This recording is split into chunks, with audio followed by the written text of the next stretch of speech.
But we begin this morning with the fact that it's that time of year again when folks are being called upon to lend a helping hand in the battle against hunger. Hundreds of thousands of Long Islanders turn to food banks and food pantries to help feed themselves and their families. And the profile of hunger on Long Island has changed greatly through the decades, with middle-income citizens and college students alike looking for a way to help stretch their food budget. It's a difficult situation for many folks, and joining us now to explain is Jessica Rosati. She's the Chief Program Officer for the renowned Long Island Cares Food Bank that was begun by the renowned singer Harry Chapin. Welcome to the show. Thank you so much. So give us the numbers, Jessica, and the profile for hunger on Long Island as you see it. The last hunger study estimated about 316,000 people were food insecure on Long Island. 70,000 of those are children. So those are the numbers. But if you look at the profile of who's hungry on Long Island, there is none. Long Island is a really unique demographic.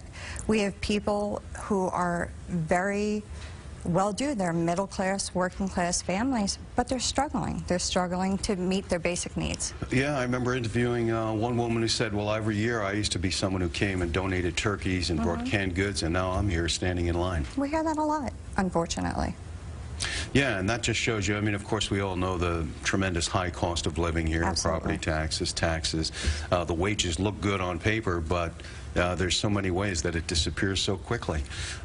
So, you know, we have situations where everyone in the family is working, and they're still struggling to put food on the table. And you have entire families showing up at your place sometimes, don't you? All the time.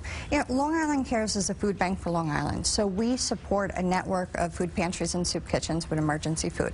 And any given time, there's, 500, 600 food pantries actively giving food to the community. So, think about the amounts of people that are coming to these pantries that we have to have that many. Well, and I think we've all been surprised by some of the places where we're seeing you turning to help. For instance, food banks now active in some of the local schools, right? Explain that. Absolutely. Yeah, Long Island, again, terrific place to live, terrific place to raise children. There's roughly 25 colleges, trade schools on Long Island.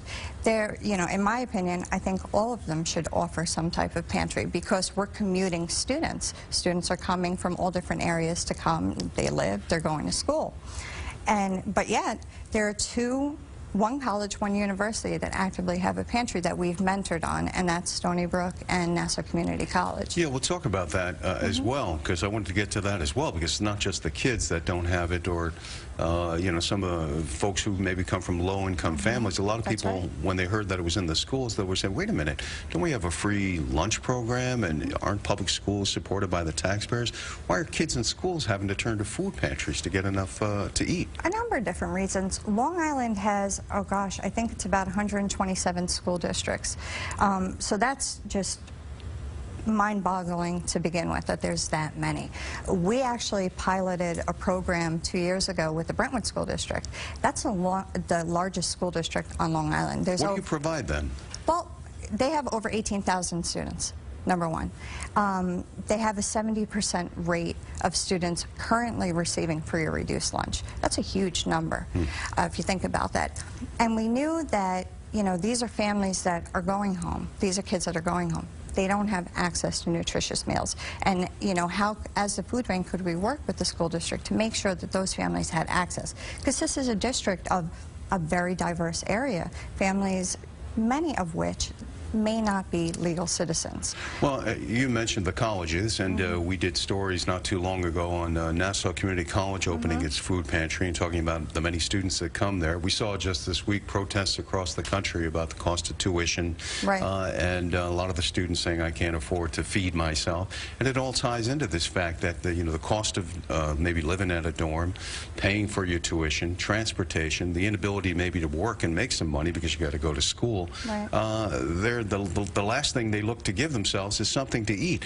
I think people were astounded, though, when they saw that a community college like Nassau, which is the largest in the state, actually had to open a food pantry. The staff there are phenomenal. They recognized a local need and responded to it. And that pantry, what's really unique about it, it took 2 years to come to its place. And it's small. It's a small little office. Just a room, really. Really, but it's enough. And it's enough to let the students know that they're there and they're there to help. I saw people online when I was there, and people were constantly restocking it, so clearly there's a need there. A tremendous need. So we know that this is legitimate, that there are lots of folks out there that are really struggling to feed themselves and put food on the table. You do food drives all year long, but of course this is the season, right? This is the time of year when people are really aware of it. I'm not really sure why that is. Maybe it's because of Thanksgiving and the contrast of putting all the bounty on the table at holiday time. Absolutely. People become more aware. But talk about the types of food drives and events that you are organizing. Food drives account for about 12 to 15% of the product that actually comes into the food bank. So food drives can be conducted by anybody in the public sector, you know, even corporates.